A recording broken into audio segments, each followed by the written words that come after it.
मैं रामानंद प्रसाद, सरस्वती विद्या मंदिर किशन। आज की मेरी कक्षा 10 के भैया बहनों के लिए है। हिंदी विषय के काव्यखंड का पहला पाठ है सूरदास के पद। सूरदास के वर्णित जो 4 पद हैं, उन चारों पदों के संबंध में मैं विस्तार से चर्चा करूंगा। इसके पहले यह आवश्यक है कि महाकवि सूत्र के बारे में थोड़ी सी जानकारी प्राप्त करनी है। तो मैं बता दूं कि वृंदावन के करीब कुंजों में कृष्ण किशोरी राधा रानी के साथ उन्मुख विहार करने वाले रसिक शिरोमणि सूर हिंदी साहित्य आकाश के साक्षात सूर्य हैं। एक ऐसे भासुरमान नक्षत्र हैं जिनके आलोक से संपूर्ण हिंदी साहित्य का काव्य गगन आलोकित है। इनके संदर्भ में आचार्य शुक्ल ने चिट्ठी लिखा है कि अंधे सूर ने अपनी बंद आंखों से कृष्ण के बाल रूप का जो चित्रण कर दिया है, आंख वाले कवियों ने भी ऐसा वर्णन नहीं किया। यह उक्ति बिल्कुल सटीक बैठती है। महाकवि सूरदास का जन्म मथुरा के पास रेणुका नामक स्थान में हुआ। वर्ष को लेकर कुछ मतांतर है, लेकिन यह स्पष्ट है कि ये महाप्रभु वल्लभाचार्य के शिष्य थे। वल्लभाचार्य के शिष्य होने का सौभाग्य इस महान कवि को प्राप्त हुआ। ब्रज भाषा में इनकी कविता मुखरित हुई। ये ब्रज के सर्वश्रेष्ठ कवि माने जाते हैं।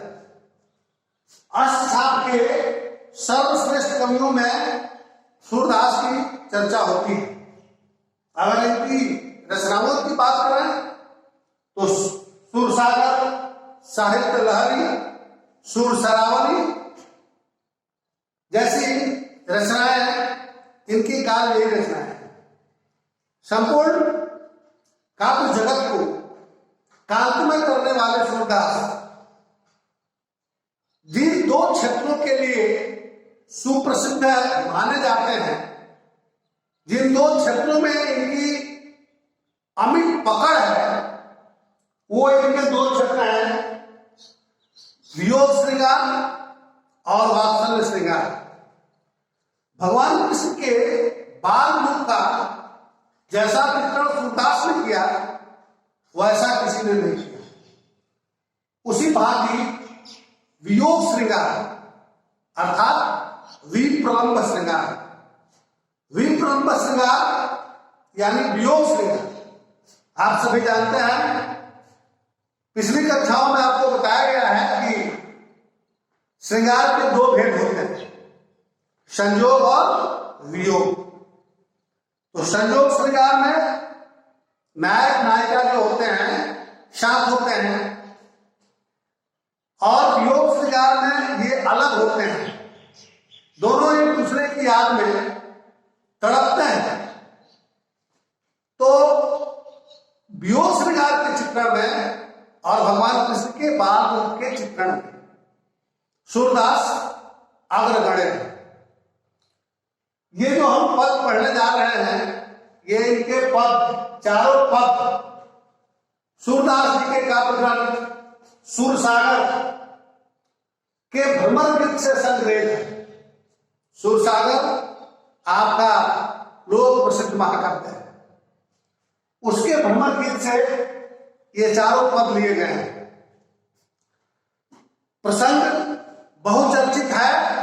आप सभी जानते हैं कि भगवान कृष्ण को एक बार मथुरा जाना पड़ा। जब वहां कंस का अत्याचार, उनके मामा का अत्याचार बढ़ गया था। तो जब जब जहां जहां अनाचार, अत्याचार, भ्रष्टाचार, कपटाचार, पापाचार बढ़ता है, ऐसी स्थिति में ईश्वर वहां अवतरित होते हैं, और नहीं तो फिर किसी न किसी रूप में जाते हैं।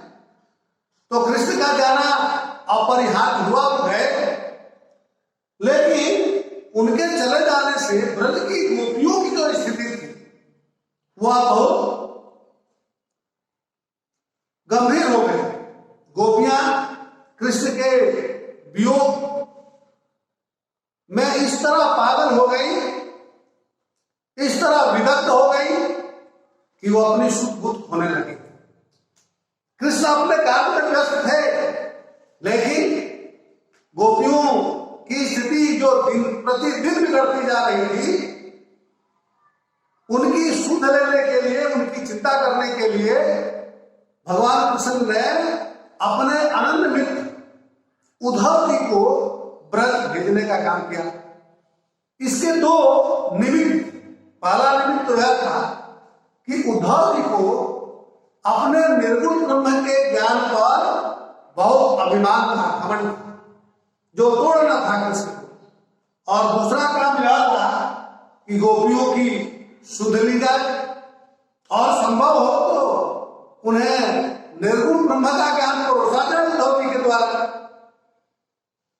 तो इस निमित्त भगवान कृष्ण ने अपने मित्र को भेजा, उद्धव जी को भेजा। उद्धव जी आए, और आते ही उन्होंने अपने निर्गुण ब्रह्म के उपदेश का बौछार प्रारंभ कर दिया।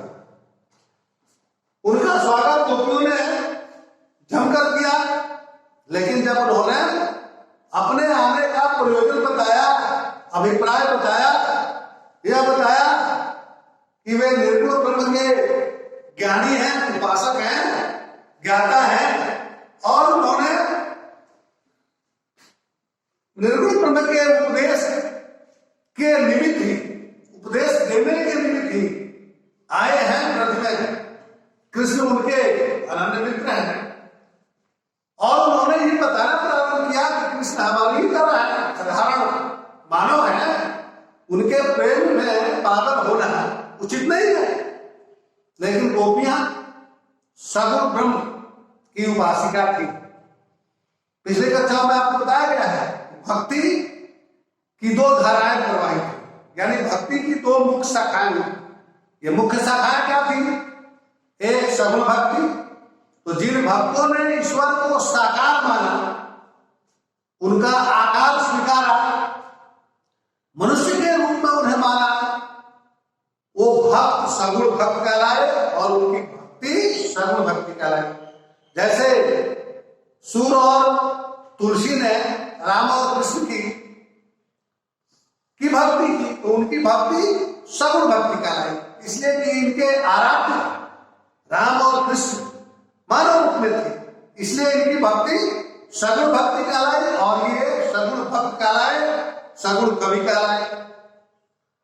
लेकिन जिन भक्तों ने ईश्वर को तो माना, लेकिन ईश्वर का आकार नहीं स्वीकारा, कहा कि ईश्वर तो है, लेकिन ईश्वर निराकार है, अलग है, अगोचर है। उन्होंने ईश्वर की सत्ता तो स्वीकारी, लेकिन उसके आकार को नहीं स्वीकारा। ऐसे भक्त जो थे वो निर्गुण कहलाए। तो सगुण भक्त भी दो प्रकार के थे। सगुण भक्ति की भी दो शाखाएं हो गई। जिन्होंने राम को अपना इष्टदेव माना, ईश्वर माना, वो रामाश्रयी शाखा के कवि कहलाए, और जिन लोगों ने कृष्ण को अपना ईश्वर माना, वो कृष्णाश्रयी शाखा के कवि कहलाए। जैसे तुलसीदास रामाश्रयी शाखा के कवि थे, तो सूरदास भी कृष्णाश्रयी शाखा के कवि थे। लेकिन जिन्होंने ईश्वर के निर्गुण रूप को स्वीकारा, जैसे कबीरदास, ऐसे लोग जो ईश्वर को तो मानते थे, लेकिन उनके आकार को नहीं। अब इनकी भी दो शाखाएं हो गई। कुछ लोगों का मानना था कि ज्ञान के मार्ग पर चलकर ईश्वर को प्राप्त किया जा सकता है, वो ज्ञान मार्ग कहलाए, और जिन्होंने ये माना कि प्रेम के मार्ग पर चलकर ईश्वर को प्राप्त किया जा सकता है, वे प्रेम मार्ग कहलाए। महाकवि सूरदास सगुण भक्त से संबंधित है और ये कृष्णाश्रयी शाखा है। तुलसीदास रामाश्रयी शाखा के कवि, सूरदास कृष्णाश्रयी शाखा, यानी भक्ति काल से इनका संबंध है और ये कृष्णाश्रयी शाखा के कवि हैं। इन्होंने कृष्ण की भक्ति इन्होंने सख्य रूप में की। तुलसीदास जी ने राम की भक्ति दास भक्ति उनकी है, यानी दास रूप में अपने को दास माना, ईश्वर को स्वामी, तो उनकी भक्ति दास भक्ति का है। जबकि सूरदास ने कृष्ण की भक्ति सख्य भाव से, उनको सखा माना, इसलिए इनकी भक्ति सख्य है। तो सगुण ब्रह्म के उपासक थे, लेकिन कृष्णाश्रयी शाखा के कवि थे। सूरदास जी के ये चारों पद पहले ही मैंने बताया सूरसागर के भ्रमर से अवतरित हैं। इन चारों पदों में गोपियों का अनन्य कृष्ण प्रेम रूपायित हुआ है। गोपियां किस प्रकार प्रेम करती हैं भगवान कृष्ण से, इसका अनुमान अंदाजा उद्धव जी को भी नहीं था। उद्धव को लगा गोपियां साधारण प्रेमिका हैं, उन्हें मैं समझाऊंगा, उन्हें निर्गुण ब्रह्म का ज्ञान मैं सफलतापूर्वक दे लूंगा। लेकिन ऐसा संभव हुआ नहीं। जैसे ही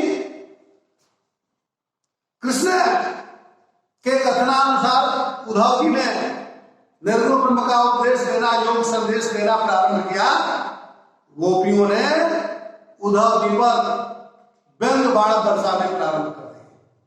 उद्धव सुधो वहां क्या देने जहां गई है। गोपियों ने स्पष्ट शब्दों में कहा कि उद्धव मन माने की बात, उद्धव मन माने की बात, दाग चौहाड़ा अखाड़ी अमृत फल विष कीड़ा विष है। उद्धव ये प्रेम तो मन की बात है, ये किसी के कहने से किसी के करने से होता नहीं, स्वतः होता है। जिसका मन जिसको स्वीकार ले उसके साथ उसका अनुराग हो जाता है। विष का कीड़ा जो है वह अमृत नहीं खाता, वह विष ही खाता है। इसलिए उद्धव जी को अंत में परास्त होकर कहना पड़ा कि एक ही हो जो बात बताए ही वही में यह भाग पड़ी। एक हो तो उसे समझाया जाए, यहां तो कुपही में भाग पड़ा हुआ है और इसने उस भाग में जल का पान किया है, वह पागल हो गया। इन चारों में गोपियों का व्यंग बाण किसी न किसी रूप में कभी उद्धव पर तो कभी कृष्ण पर चलाया गया है और उसी से गोपियों का कृष्ण के प्रति अनन्य अनुराग जो है वह अनुवाहित हुआ है। पहला पद है, पद संख्या 1 जो है उसमें है कि उद्धव तुम हो अति बड़ा। गोपियां उद्धव पर व्यंग बाण चलाती हुई कहती है कि उद्धव आप बड़े भाग्यशाली।